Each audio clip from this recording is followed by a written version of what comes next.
Magandang araw mga kalagawan. Dito tayo ngayon, magpapalit tayo ng RFID ng ating motorsiklo.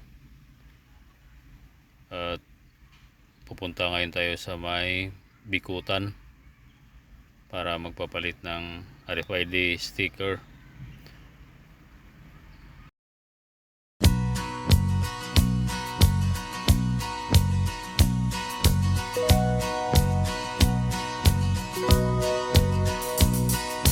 Everyone considered him the coward of the county. He never stood one single time to prove the county. Bumalik tayo mga kalagawan. Itinuro tayo sa C5 exit. At doon yung tinuro ng RFID main office. Doon na daw yung palitan ng mga RFID sticker.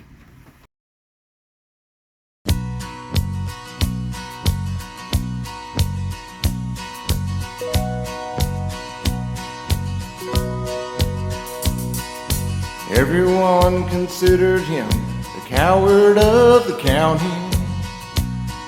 He never stood one single time to prove the county wrong.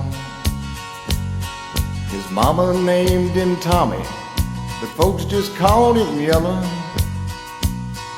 But something always told me they were reading Tommy wrong.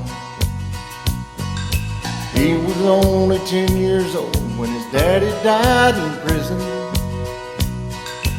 I looked after Tommy 'cause he was my brother's son. I still recall the final words my brother said to Tommy.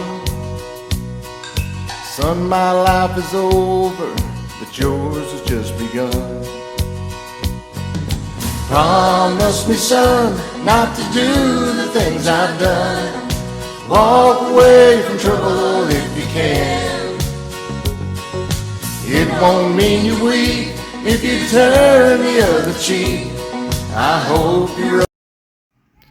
Ito, tanungin natin si Madam dito sa exit kung saan yung magpapalit ng RFID sticker. At itinuro niya yung sa may bandang kaliwa daw, yung may kulay green daw na container van sa kaliwa.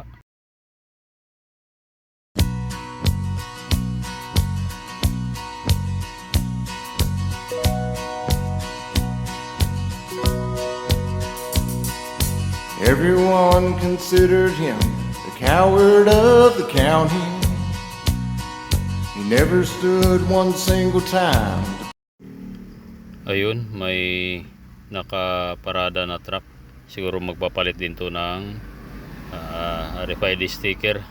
At ito siguro yung parking nila. Ayun. At dito na maparada din. Yan pala yung hagdan paakyat mga kalagawan papunta dun. Abanti muna tayo ng konti para makita ng truck. Ayun yung container van na sinasabi. Abanti tayo ng konti para makita ng truck yung motor natin. So ayun na mga kalagawan, meron na tayong RFID sticker. Pwede na tayo sa SLEX. At sa susunod na vlog yung sa NLEX naman. At dyan lang muna mga kalagawan. Maraming salamat sa panonood.